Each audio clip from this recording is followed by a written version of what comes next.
Hello and welcome to Cboe Volatility 411 for Friday. My name is Dan Deming and I'm with KKM Financial. SPX pushing to all-time highs. We'll have to see if we can hold it today, but the previous closing high in the SPX, 30.2587, currently trading at 30.26.5. So we're over the record close to this point.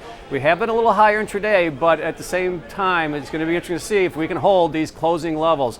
Looking at the VIX, at the low end of the range for the week as well. VIX 1311 right now. Now that is the lowest level for the VIX going back to the end of July. So we are seeing this vol cycle going back down towards the low end of the range as we see the major averages pushing back up towards the all-time highs. VIX roll market, let's look at that futures market. $1.35 this week, out from 90 cents last week, so we continue to see that roll market widening as we see the VIX now under some pressure. And I want to point out those ETPs based off of the VIX futures are at the low end of the range as well. VXX 2009 right now, that is the lowest level for the year and for this cycle. So again, we're seeing VXX now down at record lows.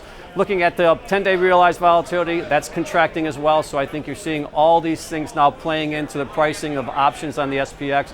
10-day realized volatility right around 8.5%. So again, significant trending lower in that short-dated realized volatility.